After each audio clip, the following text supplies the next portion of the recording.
har'ammoo Waaqayyo carraa nuu kenneera. Kanaaf ganama kana yeroo itti dubbii sagalee Waaqayyo waliin dhageenyu ta'a.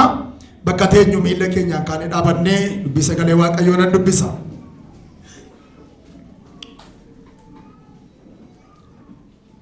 Kutaa macaafa qulqulluu Wangeela Maarqos boqonnaa 4 lakkoofsa 1 amma lakkoofsa 21 amma 22 kan jiru nan dubbisa akkas jedha. Wangeela Maarqos boqonnaa 4 lakkoofsa 21 amma 23 kan jiru akkas jedha. Yesus ammoo ibsaan guboo jala yookiin siree jala kaa'amuuf hin fidamaare baattuu ibsaarra kaa'amuuf mitiire kan dhokate yoo jiraate mul'achuudhaaf dhokate dhoksaatti kan eegamus yoo jiraate bakkeetti ba'uuf eegame. Egaa namni gurratti hin dhaga'u yoo qabaate haa dhaggeeffatu isaaniin jedheedha. Kadhannu. Haleluuyaa. Kadhanna. Waaqayyo Waaqa araaraan guutuu baay'ee guddaa si galateeffannaa. Araara keessa guddaadhaaf galanni siif haa ta'u. Ayyaana kee salaba jiruuf si haa galatu. Ulfina kee gidduu kana jiruuf si haa galatu. Hojii diinaa diiddee ulfina kee mul'ifteef si haa galatu. Maqaa Yesuus hojjetaa keetiin galanni siif haa ta'u. Ilma Waaqayyoo si haa galatu. Ati lafa kana jirta. Ati qilleensa kana bittee jirta. Ati biyya kana bittee jirta. Ulfinni kee lafa kana jira. Hojiin diinaa diigameera. Akeekni seexanaa diigameera. Inni saba kee boosisu diigameera. Inni ijoollee kee rakkisu diigameera. Maqaa Yesuusiin galanni siif haa ta'u. Haleluuyaa. Haleluuyaa. Waaqayyo si yaadata. Inni si waame si yaadata. Waaqayyo gadda mana keerraa kaasa. Waaqayyo dhukkuba mana keerraa kaasa. Waaqayyo boo'icha mana keerraa kaasa. Furmaanni mana kee dhufeera. Eebbisii dhufeera. Haleluuyaa. Haleluuyaa. Ganama kana namoota Waaqayyo isaan gargaaru jira. Namoota wanjoorraa qabu jira. Namoota boo'ichi isaanii kolfatti kennalamu jira. Namoota ilmaatu jira. Namoota madaa isaanii fayyutu jira. Namoota mul'atatu jira. Haleluuyaa. Haleluuyaa. Haleluuyaa. Haleluuyaa. Haleluuyaa. Haleluuyaa. Sagalee tokko na kenna. Waaqayyo na yaadateera. Nama si jira jiru qaba Waaqayyo si yaadateera. Harri guyyaa keeteera. Ganamni kun kakkeet. Kakkeet. Kakkeet. Ganama inaa kee hiikamuudha. Ganama rakkinni kee furamuudha. Ganama dhukkubni kee fayyuudha. Haleluuyaa. Haleluuyaa. Haleluuyaa. Haleluuyaa. Haleluuyaa. Haleluuyaa. Haleluuyaa. Abeet, abeet, abeet, abeet, abeet, abeet. Abeet, abeet, abeet, abeet, abeet. Namoota jireenyi isaanii geeddaramutu jira. Haleluuyaa. Haleluuyaa. Namni tokko sagalee kaase haleluuyaa jedhume. Jira dabalame. Seenaa kee geeddarameera. Haleluuyaa. Ifni dhufeera. Ifni dhufeera. Kaasi mul'isu dhufeera. Kan nagaa keetii jiru dhufeera. Dhufeera. Dhufeera. Dhufeera. Dhufeera. Abeet, abeet, abeet, abeet. Haleluuyaa. Haleluuyaa. Haleluuyaa. Haleluuyaa. Mallattoon rakkinaa si mana keerraa kaa. Mallattoon boo'ichaa si mana keerraa kaa.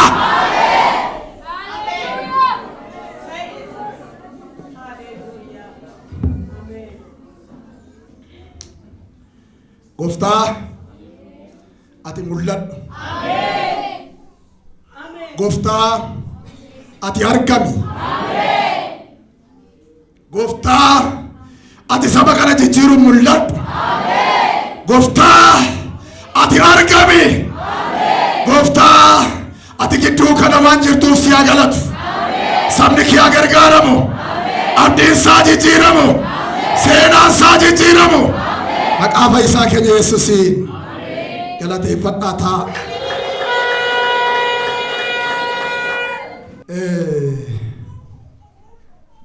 Sagalee Waaqayyoo iddoo nama sinii dubbisee waliin ilaallaa. Wangeela Gooftaa keenya Yesuus Kiristoos Maarqos kan barreesse boqonnaa 4 lakkoofsa 21 kaaseeti. Akkasuma kutaan kun Wangeela Maatiyos boqonnaa 5 lakkoofsa 13 kaasee jira. Luqaas boqonnaa 8 lakkoofsa 16 kaasee in jira. Kutaamti kun kan wal fakkaatu jechaadha. Isa Maarqos irraan sinii dubbise. Mata duree tokko sinii kenna. Akkana siniin jedha Waaqayyo har'a. Hin dhokattu jedha. Hin dhageenye. Hin dhokattu jedha. Hin dhokattu miti, hin dhokattu jedha. Harka keessan natti qabaa. Hin dhokattu siin jedha Waaqayyo. Siniin dabala. Hin dhokattu siin jedha Waaqayyo. Yeroo mul'achuu keetii gaheera siin jedha Waaqayyo. Tarii waan si dhoksee jiru hin beeku. Rakkinni si dhoksuu danda'a. Biyyi lafaa si dhoksuu danda'a. Haalati kee jirtu si dhoksuu danda'a. Har'a galma kana Waaqayyo akkas jedhe hin mul'atta hin dhokattu siin jedha Waaqayyo. Guyyaan sii dhufeera dha Waaqayyo. Barri sii gaheera dha Waaqayyo. Lafa hojii keetti kan dhokatte hin mul'atta dha Waaqayyo. Waldaa keessa kan dhokatte hin mul'atta dha Waaqayyo. Waajjira kee kan dhokatte hin mul'atta dha Waaqayyo. Etuu dandeessu kan dhokatte hin mul'atta dha Waaqayyo. Etuu beektuu kan dhokatte hin mul'atta dha Waaqayyo. Yeroo isaa sii gaheera dha Waaqayyo. Etuu bizinesi hojjettu kan si jalaa dhokate kan si rakkachaa jirtu kan dhokatteertu har'a keessanitti qaba har'a kaasee hin mul'atta dha Waaqayyo. Nama tokkoof haleluuyaa. Nama tokkoof ergaan dhufeera. Siif guyyaa keeti. Guyyaa mul'achuuti. Bara mul'achuuti. Bara hojjechuuti. Har'a kaasee si mul'isa sii jira Yesuus.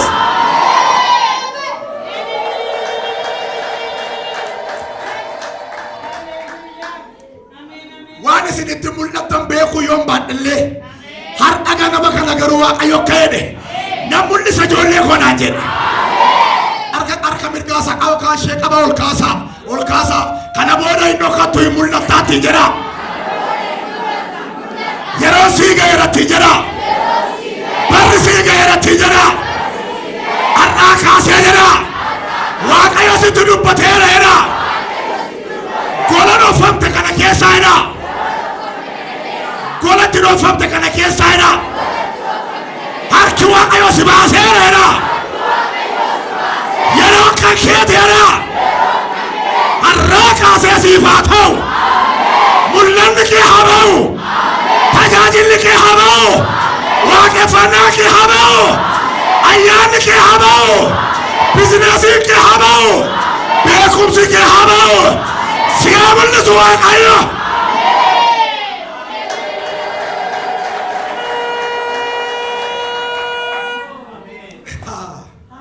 Hallelujah. Hallelujah. Hallelujah. Namoota mataan isaanii ol jedhuun argaan. Ololan qaba ijoollee koonaan jedhe Yesuus. Abeet. Namni yeessa ijoollee koo jedhe Yesuus. Sinan eebbisa. Waan isin hojjettan har'aa kaasee abarbaadamu. Ilaa kun namoota hojii hojjetan, namoota bizinesi hojjetan harka sanatti qaba. Har'aa kaasee hojiin kee jijjiiramu. Har'aa kaasee waan ati qabdu haa guddatu. Eebbatti baay'ee har'aa kaasee. Haleluuyaa. Siif haa ta'u. Mandara keetti salphattee keetti mul'ata. Haleluuyaa.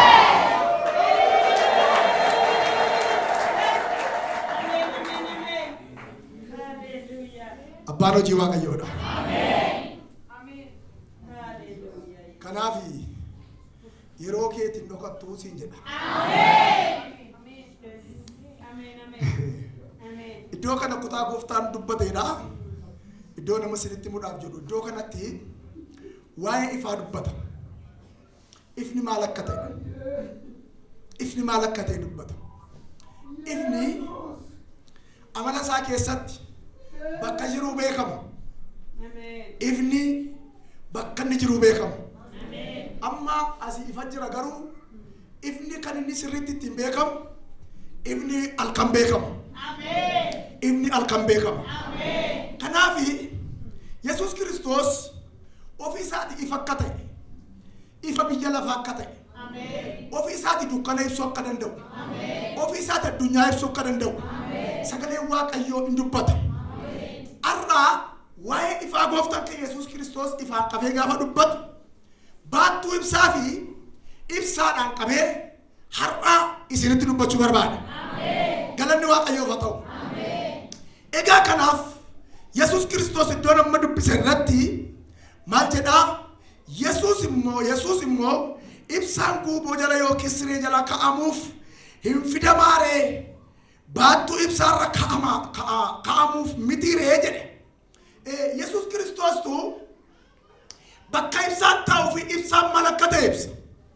Ibsaan kan inni fidamuuf baattuu ibsaarra ta'amuuf malee baattuu ibsa jala ka'amuufiiree eessa ka'amuudhaaf fidamaree jedhee mallattoo gaaffiitiin jalqaba. Eessa taa'uun isaaf ta'a ibsaan? Maal gochuut isaaf ta'a ibsaan? Ibsaan amala isaa keessatti yoo eessa ta'e bu'aa akka buusuu danda'u, yoo eessa dhaaba ta'e bu'aa buusuu akka danda'u Yesuus Kiristoos etuu ibsu agarra. Baattuun ibsaa amala isaa keessatti ibsaa baatee ibsuudha. Ibsaan immoo isarra taa'ee ifa laachuudha. Kanaaf iyyuu ibsaan baattuu jala hin taa'u, irra ishee taa'a malee jedhe. Egaa erga akkas ta'e Yesuus maal jechuu barbaadeera? Maal jechuu barbaade? Nuti warri ulfina Waaqayyoo baannee jirru Yesuus Kiristoos maal isiniin jedhe? Ifa isiniin jedhe mitire?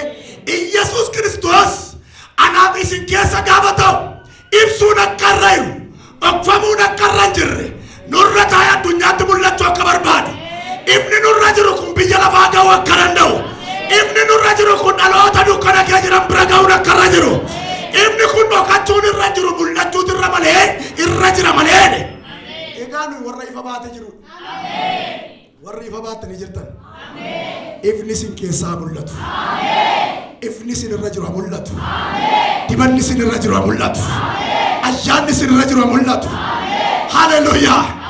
Egaa Yesuus waa tokko jedhe waa'ee ifaa. Waa'ee mana tokko qabeetu ibsaan mana tokko keessa gaafa taa'u maal akka inni ta'u irra jiru dubbate. Ibsaan mana tokko keessa gaafa taa'u baattuu ibsaarra taa'eetu jedhe namoota mana sana keessa jiraniif ifa laata jedhe. Ifa laata. Namoota eessa jiraniif? Namoota manicha keessa jiraniif maal godhe jedhe? Ifa laata jedhe. Ati ifa laachuuf dhalatte. Lafa jirtutti, waldaa jirtutti, biyya jirtu keessatti ifa laachuuf waamamte. Ifa laachuuf waamamte. Har'aa kaasee karaa kee addunyaa kana ibsa Yesuus. Ifni manicha keessatti maal godhe jedhe? In ibsa jedhe. Eessatti? Manicha keessa isa dukkana qabu sana keessatti maal ta'a? Ifa laata jedhe. Namoonni ificha laalamee akka dhufaniif ibsuutu irra jira jedhe. Nuni ayyaana Waaqayyoo baattanii kan jirtan, ulfina Waaqayyoo baattanii kan jirtan, lafa jirtanitti ifa fuutanii kaatanii ifni siqee jiru kun ifan kennu taanaan ifa erga jedhame ifa laattan taanaan ifni siqee jiru indibismisaa taanaan dhalootaafis ofii keessaniifis waldaa kiristaanaafis hin fayyadu. Erga ifa ta'e maal gochuutu irra jira? Ifuutu irra jira. Erga ifa ta'e eeyya taa'utu irra jira. Baattuu irra taa'utu mul'achuutu irra jira. Erga ifa ta'e dhaloonni isa laalanii deemuutu irra jira. Erga ifa ta'e addunyaan isa laalee deemuutu irra jira. Gaafa gooftaan keenya Yesuus Kiristoos dhalate warri ba'a biiftuu maal ilaalanii deeman jedha? Eessa jira? Eessa laalaa deemu jedha? Gara ifichaa laalaa. Waaqayyo akkana isiniin jedhe har'a. ifa taatanii mul'attu. Ameen. Ibsuu sirra jira. Ameen. Namooti baay'een ayyaana Waaqayyoo isaaniif kenne Kiristoos Yesuusin baatanii dhoksanii dukkana keessa kan joonjaan namooti hedduun jiru. Iji isaanii kan jaame tuufa baatanii namooti baay'een jiru. Waaqayyo warra akkas jedhe. Ameen. Har'a warra ibsaa dhossan sana ibsaan isaanii akka ol ba'uun barbaadan. Warri dibata fuutanii dhoksitan. Warri liksaanii fuutanii dhoksitan. Warri sa irra kee taa'u malaa jala keessanii jirtan. Har'a akkas jedha Waaqayyo ol baasaa jedha. Nama sichira jiru sa dhoksite sana baaseedha. Dibata bara ijoollummaa sana baaseedha. Sagatte sana deebiseedha. Hallelujah. Namooti baay'een dibamanii faarfannaan dibamanii lallabaan dibamanii ayyaanaan dibamanii dhufanii biyya kana keessa galanii dhokatanii taa'u. Dhoksanii taa'u baattuun ibsaa silaasa irra kee taa'u malutu dhoksanii baattuu ibsaa jala kaa'anii ofiiyyuu karaa barbaadu. Har'a Waaqayyo akkasii jedhe kan karaa sitti agarsiisu jira baasisi jedha Waaqayyo. Sinii gala kan dhaloonni ilaalee deemu sirka irraa mul'isisi jedha Waaqayyo. Akka tirra kee abeet. Namoota baay'een dhoksee jira. Irra keessa natti hin qabdani. Har'aa kaasee baattuun ibsaa keetii iddootti siif adeemu. Dibanni kee iddootti siif adeemu. Namoonni sagattanii garatti gotta wallaaltanii burjaajaa jirtan hin argaan. Waan har'aa kaasee baattuun ibsaa keetii iddootti siif adeemu. Hallelujah. Hallelujah. Kana qofa jedha miti Yesuus. Warri bakkee jedhe ibsaan mana keetti maal ta'uuf barbaachisan jedhee ibsuudhaaf. Warri bakkee immoo ificha laalaniitu maal ta'u? Maal laalanii? Maal kee laalanii? Ifa ta'uu kee laalanii? Eessa dhufu jedhe? Lafa ibsaan jiru dhufu jedhe. Ibsaa lafa ibsaan jiru namoonni baay'een maal laalanii dhufu jedhe? Ificha laalanii dhufu jedhe. Ati ifa yoo taate, ati ibsita yoo taate, ati dukkaneessitu yoo taate, ati karaa cuftu yoo taate, ati ibsaan dhoksitu yoo taate, akkasiin jedhe har'a Waaqayyo namooti baay'een gara kee dhufu siin jedha Waaqayyo. Sinii galeeraa nama baay'eetu maal ilaalee dhufa dee? Ificha ilaalanii eessa dhufu? Gara eessaa? Gara ifaa, gara waldaa, gara mootummaa Waaqayyoo, gara ulfina Waaqayyoo. Maal ilaalanii dhufu dee? Ificha ilaalanii dhufu. Kanaafuu ifichi maal ta'uun irra hin jiru? Kanaafuu eessa ta'uun irra hin jiru? Maa jettanii? Yesuus Kiristoos gooftaan. Ifni biyya kanaa irra kee jira. Waa'ee ibsaan kan wal qabatu, waa'ee ibsa Yesuus jedhu kan wal qabatu kuni kutaa baadiyyaatti nama geessa. Yookaan kutaa biyyaatti nama geessa. Baadiyyaadhaa durgaa haa barannu yeroo barachaa turre akkatti barattan beektu gaa. Waan ittiin barachaa turtan waan qabsiifattanii itti fayyadamaa turtan beektu miti ree. Egaa namoonni warri yeroo dhiyoo barattanii Waaqayyo isinii fi haala isinii mijeesseera. Nuti akka kootti yeroo baay'ee ibsaa korraasiidhaan qayyabadhee fixeen mana barumsaa gaafa fite jechuudha.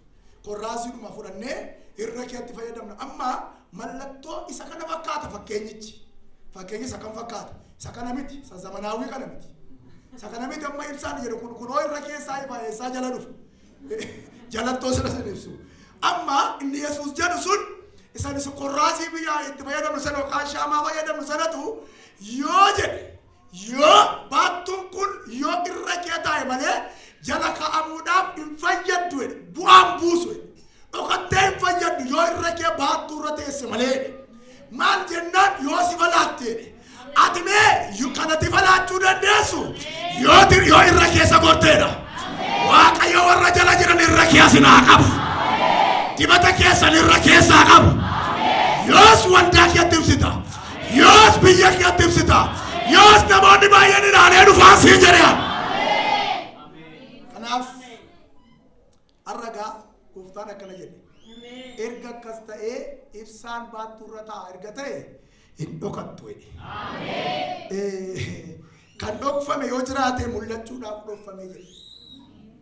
Kan dhokfamta yoo jiraattan, kan dhokatta yoo jiraattan, haalli kan sin dhosse yoo jiraate, jireenyi kan sin dhosse yoo jiraate, namni kan sinnosse yoo jiraate seexanni kan sinnosse yoo jiraate biyyi lafaa kan sinnosse yoo jiraate harka keessa natti qabaa har'aa kaaftanii akka isin jedhe Waaqayyo mul'achuudhaaf dhokattanii jedhe har'a gaa Waaqayyo isinitti dhufeera warra dhokate kanatti nan dhufee jedhe sin mul'isaa siin jedhe sagaleen jedhaa jira mul'achuuf dhokattee jedhe hin mul'atta kanaaf dhokattee jedhe in argamta addunyaatti argamtaa jedhe amma kana booda dhokachuun kee hin gahaa jedhe inni dhokate mul'achuuf dhokatee Yesuus ifatti bahu abeet abeet abeet abeet abeet abeet abeet abeet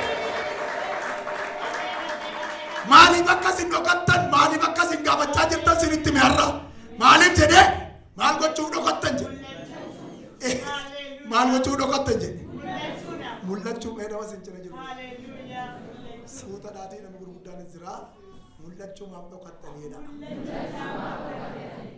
nama guddaa akka nama guddaatti isin jedhaati hiriyaa keessa immoo sii jedhaati mul'achuu maaf dhokattee jedha har'aan booda jedha yeroo mul'achuu keetiiti jedha kana Yesuustu jedhe aasaa namaa mini aasaa ergamaa tokkoo mini aasaa Gabriel aasaa Mikaa'el aasaa Maariyaam miti Yesuus akkana jedhe hin mul'atta kanaaf dhokatte si mul'isa si jedha Yesuus. Yes. Hallelujah. Amen.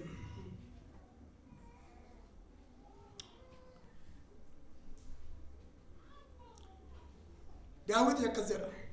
Daawit faarsaa dhibbaa fi 20 faarsaa dhibbaa 19 lakkoofsa dhibbaa irratti dubbiin kee miila kootiif maalidha? Ibsaadha. Daandii koo irratti maal godhadha? Inni faayida. Yeroo mul'atu ifa. Egaa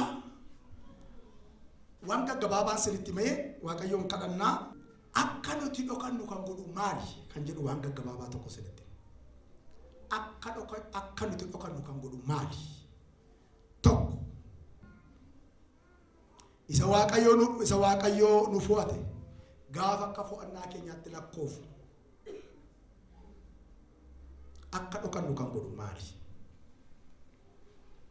Waaqayyo nu fo'ate akka fo'annaa keenyaatti gaafa laallu macaafa Saamu'eel boqonnaa 10 lakkoofsa 22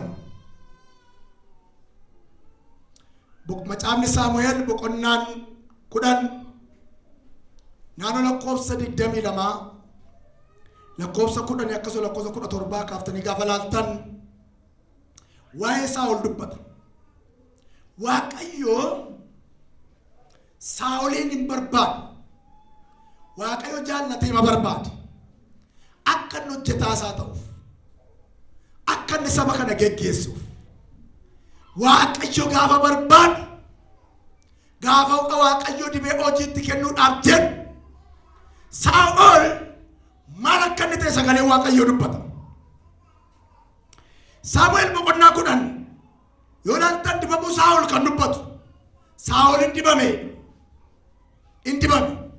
maal gochuuf dibame saba Israa'el akka geggeessuuf dura buutuu ta'e akka geggeessuuf dibe Waaqayyo hin dibe Waaqayyo boqonnaa 10 lakkoofsa 17 kaaftanii gaafa laaltan mootii akka inni ta'uuf itti dibe Waaqayyo saba kanaaf mootii akka ta'u dibamuunsaa mootii akka ta'u dibamuunsaa Waaqayyoof akka hojjetu dibamuunsaa mana Waaqayyoof akka hojjetu waan saba Waaqayyoo kan geggeessu kan Waaqayyo barbaadu garuu Saa'ol gaafa dibame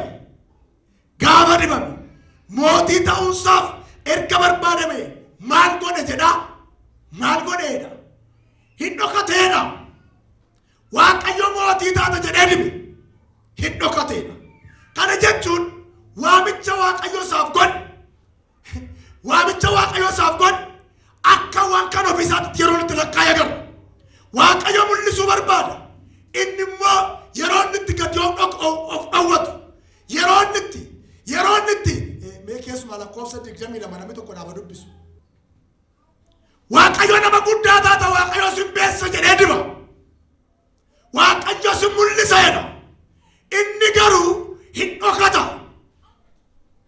eebbannaa dubbisu laata. Yemmus namichi ammayyuu as hin dhufne moo jedhanii Waaqayyoon hin gaafatan. Waaqayyoos deebisee fi kunoo inni mi'a gidduu dhokatee jira jedhe. Ulfaadha. Waaqayyoon jarri akka inni mootii ta'uudhaaf beeksisuudhaaf jedhaniitu Waaqayyoon gaafatu. Namicha ammayyuu as hin dhufne eessa jira yaa Waaqayyoo jedha nama dibamaa kanatu barbaadeen. Waaqayyoon mokkeene lakkaa innoo mi'a gidduu dhokatee jira. Achi dhaqaa barbaadaan dhokatee jira. Har'aa kaasee hafuura sin dhusu sinirraa kaase Waaqayyo. Waaqayyo maal gochuu barbaada? Waaqayyo maal gochuu akka inni maal gochuu barbaada? Akka inni mootii ta'uu fi har'a saba kana irratti beeksifamtaa jedha Waaqayyo. Ilaama Waaqayyo maal gochuu barbaade? Obbo Sirnaa Waaqayyotu maal gochuu barbaada? Ol bayyachuu barbaada. Mootii taataa Waaqayyo mul'isuu barbaada. Saba kana irratti har'aa kaasee dhagaa dhaggeeffadha. Har'aa kaasee obbo Sirnaan mootii biyya Israa'el mootii ta'uudhaaf har'aa kaasee saba kana geggeessuudhaaf dibameera jechuudhaaf Waaqayyo qopheesseera. Namni qophaa'eera. Namichi garuu maal ta'a? Dhokateera. Har'aa kaasee hafuura sin dhusu sirraa kaasu Waaqayyo. Maal gochuu barbaada Waaqayyo? Akkasira nama si jira jiru qaba. Waaqayyo nama guddaa si gochuu barbaada jedha. Kanaaf hin dhokatin jedha. Gatii ofitti kenneedha. Gatii of hin dhowwatin jedha. Si'a tokko tokko namni gatii of dhowwata. Waaqayyo gatii iddoo guddaa kenna namni gatii of dhowwata. Alleluuyaa. Mee nama si jira jiru immoo gatii of hin dhowwatin jedha. Gatiin kee guddaadha jedha. Kanaaf iyyuu jedha. Waaqayyo irraa kaasee si mul'isuu barbaada jedha. Dibanni sirra jiru jedha. Qabeenyaa kee miti jedha. Kan ittiin Waaqayyoon tajaajiltuudha jedha. Dibata baattee dhokatin jedha. Namichi kun dibamee dhokata. Dibamee mataa zayitiin dhangala'ee Saamu'eel dibee irra dhangala'ee cabcabiisaa baatee suuqa keessa ta'a. Dibamee dhokate. Dibamtee si dhoksa irraa kaasee sirraa kaasu Waaqayyo. Kan keessa tokko tokko kan keessa nutti fakkaata. Isa Waaqayyo nuu kenne akka kan keenyatti gaafa fudhannu nu hin dhokatne si'a tokko tokko. Nama si jira jiru itti dubbadha. Erga dibamtee hin dhokatin jedha. Kanatti dibamteefi jedha. Akka ati hin dhokanneefi jedha. Akka ati mul'attuufi jedha. Malee dibamtee akka ati dhokattuuf miti jedha. Har'aa kaasee siniif haa ta'u. Barri mul'achuu sinii dhufeera. Haleluuyaa. Yesuus Kiristoos gooftaadha. Hin beeku namoota baay'ee na mul'isa naan jedhe gooftaan. Ija keessa na taa'adha si tokko. Ija namoota baay'een bana naan jedhe. Sinii kadhachaa manii sinitti ma ergaa kana haleluuyaa. Ija nama baay'een bana naan jedhe gooftaan. Inni lammaffaani akka dhokannu kan godhugaa maalidha yoo jettan dhoksaa Waaqayyo nutti kenne gaafa diinatti mul'ifnuudha. Dhoksaa ittiin dibamne dhoksaa waamicha keenyaa gaafa diinaaf sheeri goonuudha. Macaafa abboota Firdii boqonnaa 16 lakkoofsa 4 kaaftanii yoo ilaaltan raajii Isaayyaas boqonnaa 39 lakkoofsa 1 kaaftanii yoo ilaaltan sagaleen Waaqayyoo ergaa guddaa tokko dubbata. Iddoo kanatti inni boqonnaa 16 abboota Firdii irraa waa'ee Saamsoon dubbata. Saamsoon macaafa abboota Firdii boqonnaa 16 kan naannoo boqonnaa 13 yoo ilaaltan kakuudhaan dubartii sanarraa gaafa dhalate akkaataan itti dhalate illee of eeggannoodhaan gaafa itti dubbate abbaa manaatu bira jiraatiin ati ulfooftaa indeessaa mucaa garuu amma gaafa deessuutti mucaa keef of eeggannaa kan itti gootu daadhii wayiniin dhugin qarabaan mataa isaarra hin gahin of eeggannoodhaan guddisi amma gaafa mucaan kun dhalatuutti waan nama macheessu hin dhugin of eeggadhuu jedhee Waaqayyotti dubbate dubartii dhabduutti gaafa inni akkas jedhe abbaa manaa isheetti gaafa himtu abbaan manaa ishee nama ogeessa kana jedhe ergamaan tokko dhufe jennaan namicha nan barbaada jedhe maaliif jennaan akka mucaan kun ittiin guddatudha gaafachuun barbaade waan gaafadhaa inni. Gaafa kana isheen gaafa isheen waamtu gaafa namichi deemee dhufu dubbitti haadha manaa kootti dubbatte hundumaa dhagayeeraa jedhe. Jennaan garuu waa tokko sirraa baruu barbaade. Mucaan kun gaafa dhalatu attamitti guddifna inni. Attamitti guddachuun isarra jire. Innaan waan haadha manaa isaatti hime kana hundumaa itti hime. Gaafa dhalatu mucaan kun qaraa mataa isaarra hin kaa'in of eeggannoodhaan haa guddatu waan nama macheessu hin dhugin jedheetu ergamaan itti dubbatu. Kun Saamsooniif kakuu guddaan iccitii jabaadha. Eessaa kaasee haadhaa garaa gadameessaadhaati kaasee baay'ee kan namatti tolu nama hin dhiifne abbaa fi haadhi akkaataa Waaqayyo jedhetti guddisaniiru. Abbaa fi haadhi isa Waaqayyo jedhe maal godhaniiru? Haadhis hojiirra oolchiti. Abbaanoo amma inni gaafa guddate of danda'utti maal godhaniiru? Eeganii guddisaniiru. Si'a tokko dhaloonni lafatti baduu qaba. Lafatti baduu qaba. Baay'ee kan na dhibu iddoo kanatti yeroo baay'ee kan na dhibu haadhis eeddeetti waan nama macheessu hin dhugne of eeggannoodhaan hin deesse madeessutti erga guddatees eeggannaa godhanii fi guddisan. Mucaan garuu gaafa guddate akkas obbaree biyya baruu gatiitti baasuu waan hundumaa baruu waa tokkotti dhufe ayyaanni isarra jiru kun hojii hojjetaa jira. Dinqii gochaa jira. Filisxeemota irratti ijaabaa jira. Garuu gaaf tokko waatitti dhufe. Waatitti dhufe. Afuurri tokko iccitii kana bakkee baasuu barbaada. Iccitii dibata isaa. Iccitii hojii kana. Iccitiin ittiin dinqii waanu kana ifa baasuu barbaada. Waaqayyo isa iccitii kee bareessu kuffisuu barbaadu sirraa dhangalaasu. Mena masin jira Waaqayyo si haa eegu jedha. Waaqayyo si haa eegu jedha. Agartanii ni waa'ee duukaa deema. Iccitii isaa baruu duukaa deema. Yeroo dheeraa kaasee erga dubartii Daliilaa sana jaallate wajjin yeroo dheeraa erga dabarsee booda isheen iccitii baruu barbaaddi. Kan hordofsiisaa jiru waan biraan. Afuura si hordofsiisaa jiru sirraa kaasu Waaqayyo. Mee nama sin jira jiru akka hordofamaa jirta of eeggadhu jedha. Hordofamaa jira warri Filisxeemotaa kana sii goona sana sii goona iccitii isaa harkaan ufuun humna isaa waan dadhabaniif dandeettii isaa waan dadhabaniif dibata isaa waan dadhabaniif ayyaana isaa waan dadhabaniif kadhata isaa waan dadhabaniif ajaja isaa waan dadhabaniif iccitii isaa harkaan ufuun jennaan waan ati ittiin hojjettu kun maalumaa itti. Yeroo dheeraa deddeebisee yoo hundasaa dubbadhe dheeraadha waan ta'eef yeroo dheeraa deddeebisee yeroo inni itti immoo hin dadhabama ciree ba'a finyoo kana gamada kana sibiila kana kukkutee darba yeroo inni bakka sitti dhufan gaafa jedhu hin kutee sokka guyyaa tokko garuu itti dhufe maal harka keessa natti kaasa sasi dhoose sirraa kaasu guyyaa tokko garuu guyyaa keessa baay'ee nan gadda lafa kana. Gaafa iccitii qajjisa sana gaafa ittimu gaafa isheen irraa guuttu gaafa isheen irraa kuttu gaafa ittimu bakka Filisxeemonni sitti dhufu gaafa isheen jettu akkuma isaa kan dhiyaate akka nama tokkoo ta'e jechuun hiikkachuu dadhan ciruu dadhan kana booda bakka raawwateera baree lama isaa itti kottaa isinittan kennaa maal ta'eera dadhabeera iccitii isaa maal ta'eera.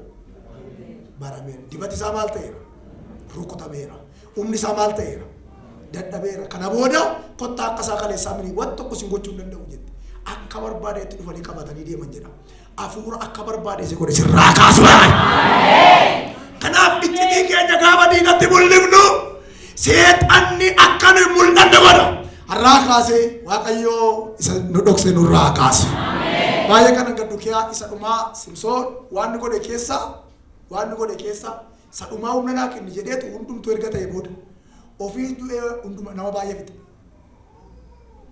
ofiis duutanii nama baay'ee ajjeesu Waaqayyo isin haa oolchu. Nama sin jira jiru kan qabaame keessumaa namni ayyaanni isaa pheenxeen ayyaanni isaa gaafa du'u pheenxeen dibanni isaa gaafa harkaa du'u nama baay'ee balleessee ofii du'uu barbaada akkana jedhaa. Namoota sajjeefte ofiis du'uu Waaqayyo si haa oolchu jedha. Baay'een gadda Waaqayyo kana kiyaasi haa baasu jedha. Obboloota koo akkasiin godhina.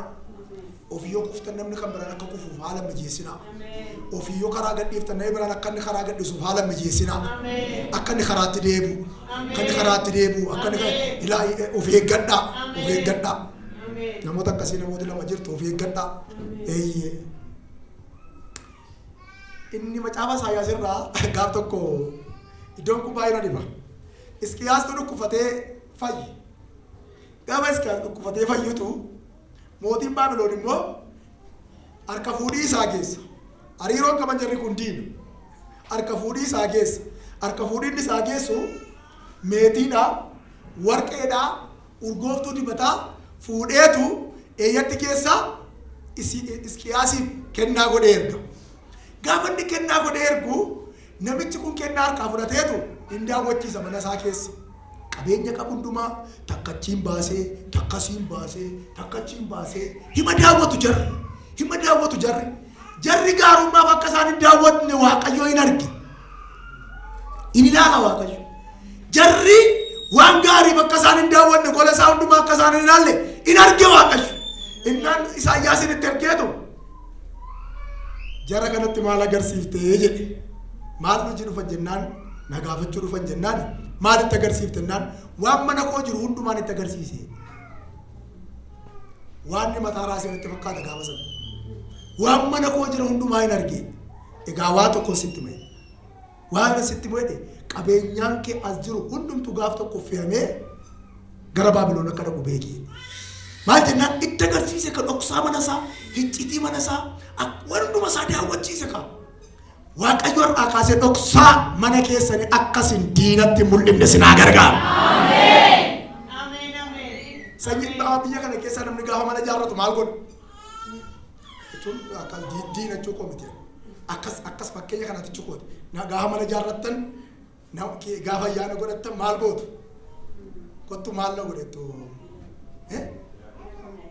Kottu mana kun miidhaa waddo itti laakunoo manyitaan kana saalooniin kana ilaa kunoo shaawar bakka kunoo akkasii kunoo shaanoo qaba waan dhumaa qaba ilaa asiin ilaala isa natti fakkaata. Gaafa kana namichi maal jedhe beektu inni itti agarsiifte hundumtuu fe'amee deema inni. Waanti geessee waa harkaa fuudhe. Isa waa sitti fidee waa sirkaa fuudhu sirraa kaasu Yesuus. Agartani? Egaa waanti kenneetu ansaasi dhabneef hin deebisee itti dabalee fudhatee deeme. Sayebba kee fudhatee deemuu fadura sirraa kaasu Waaqa. Nama sin jira jiru akka iccitii kee moo diinatti mul'isinii dha. Soba. Hin soba. Sobee waa fidaamu. Sobee kennaa fidee. Meetii sobee fidaamu. Urgooftuu sobee fidaamu. Warqee sobee fidaamu. Sobee waan ni gara kee fidurraa of eeggadhu. Ameen. Waan ni sobee obboleessa waan sitti fidudha qabeenyaa fakkaate sooroma fakkaate akkasiin eebbifamtan Waaqayyo ijoollee isaan eebbisa. Garuu siisteemii diinaa jira. Karaa wanta inni ijoollee Waaqayyootti jallisee eebba harkaa rukutu har'aa kan isin hirkaa kaasu. Haaleluyyaa. Egaa isa kana arge. Isa kana argeetu qabeenyaan kun hin deeme. Maaliif innaan iccitii mul'ate? Sagalee Waaqayyoo gooftaan keenya Yesuus Kiristoos Maatiyos boqonnaa torba lakkoofsa jaarratti callee keessan booyyee jalan buusinaa. Callee keessan booyyee jalan buusinaa. Isaan callicharra ejjetanii hin dhidhiitu. Akka isaan hin dhidhiinnetti callee keessan booyyee jala hin buusinaa jedhe. Haa ta'u gaa sadaffaani gaafa fedha fuuraa dhiifnee fedha foon keenya duukaa bunuudha. Isa kana irra darbeeni attamitti mul'achuu dandeenya? Tokko waan qabannee jirrutti cimuudhaan. Saduraatti Tiimoteewos boqonnaa tokko lakkoofsa 18 bareedama. Attamitti mul'achuu dandeenya? Silaa akka dhokkannu kan godhu maali kan jedhu laallee amma immoo attamitti mul'achuu dandeenya? Dibanni keenya attamitti mul'achuu danda'a? Attamitti guddachuu dandeenya?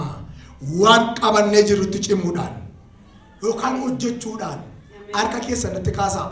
Waaqayyo waa seeraan jirtu sin haa cimsu. Cimaa maqaa Yesuusiin.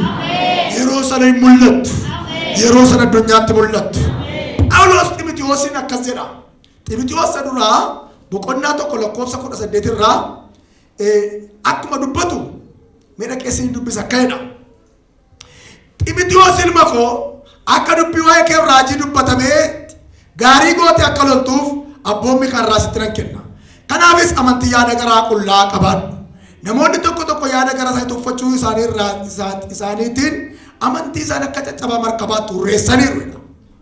Yaa Ximitiyoos ilma koo akka waa'ee kee raajii dubbatameetti gaarii godhi loli dubbadhu hojjedhu itti cimi yeroo sana hin mul'atta hin argamta kennaan si kee jiru ayyaanni si kee jiru hin beekama akkasiif sitti kennametti gaarii godhi loli raaji barsiisi tajaajili yeroo sana guddataa deemta maqaa gooftaa Yesuusiin har'aa kaasee isa sinitti jirtanitti ayyaana kanatti sinaa cimsu Waaqayyo sinaa cimsu Waaqayyo isa qabatanii jiranitti cimaa maqaa Yesuusiin.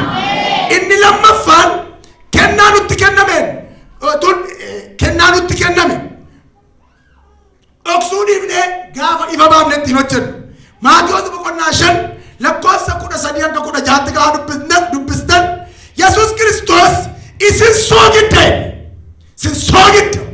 soogiddi garuu minyaa yoo keessaa dhabe maaliif minyeeffaman kennaa nutti kenname etuun dhoksin soogidda ta'uu keenya beenne ifa ta'uu keenya beenne ittiin hojjechuutu nurra jireechaan Yesuus soogiddi garuu minyaa yoo keessaa dhabe maaliif minyeeffaman minyaa jedhe soogiddi maaliif minyeeffaman waan tokko minyeeffamuu hin danda'u soogiddi minyaa yoo keessaa dhabe waan ittiin minyeeffamuu qabu kanaaf gadi baafamee gatamee irra hojjetamee badaa'e kanaaf iyyuu soogiddi of keessaa qabaadhaa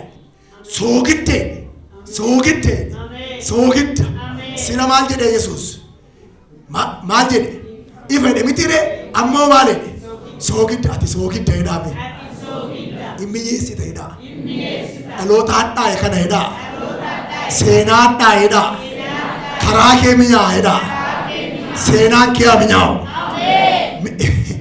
itti dabale isin ifa taanaan akkuma ibichaatti hojjedha soogidda taanaan soogiddummaa keessanii maal godha hojjedha mi'eessaa dhaloota harkatti bushaa'e waa harkatti bushaa'e egaa namoonni bara keenya illee nyaata maalii nyaatu baay'ee isaa nyaatu bushaa'aadha miti waan adda addaan bushaa'aa nyaatu isa kana miti isaan waa'ee nyaata sana nyaannu miti gooftaan fakkeenya fudhatee har'a hafuuraan akkas jedhe Yesuus waan bushaa'e waan mi'aa dhabe waan gatii dhabe har'a karaa keessanitti gatii godhaa'edha dhoksaa tokko malee hojjedhaa ani jasinitti godhaa'edha harka keessanitti qaba har'aa kaasee sinaa mi'eessu Waaqayyo mi'aa har'aa kaasaati yoo mi'ooftanii dhokattanii yoo mi'eessitanii dhokattanii addunyaa kana sin barbaada haala nu dhokse hundumaa keessaa har'a mul'achuu akka dandeenyu Waaqayyo irratti meera kanaaf waan hundumaa keessaa sinaa mul'isu Waaqayyo tokko yaada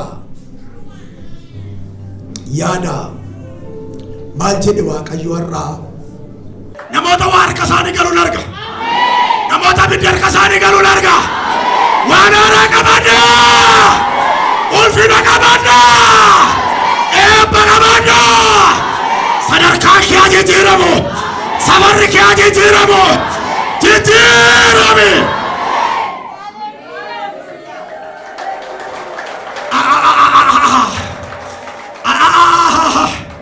Yesuus gooftaadha namoota nama qabeessa hin baasu yeroo deemera waan ta'eef namoota yeroo gabaabaatti waa ta'uuf hin arga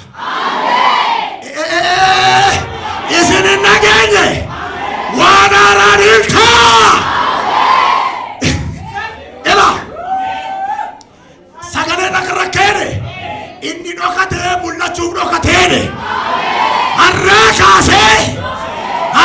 kaasee biyya kee jirtu keessatti maatii kee jirtu keessatti ardii irra jirtu kanarratti har'aa kaasee dhiiga Yesuusin mul'adhu milkaa'i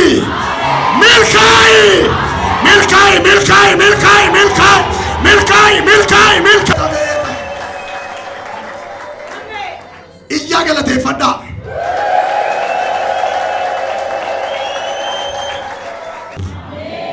dubbii kee sagalee kee nutti dubbatte kana hojiirra akka oolchuuf nu gargaari. Nu mul'isi. Nun dhoksini. Sanu dhoksu jalaa nu miliqsi. Sinan eebbisa harka keessan natti qabaa. Waaqayyo sinaa eebbisu. Waaqayyo sinaa eegu. Waaqayyo fuula isaa gara keessanitti adeemisu. Waaqayyo nagaa isiniif haa kennu. Maqaa Waaqayyo kan Abbaatti, kan Ilmasaa, kan Hafuura Qulqulluu sadan Waaqayyo tokkootiin. Ameen. Eebbifamaa.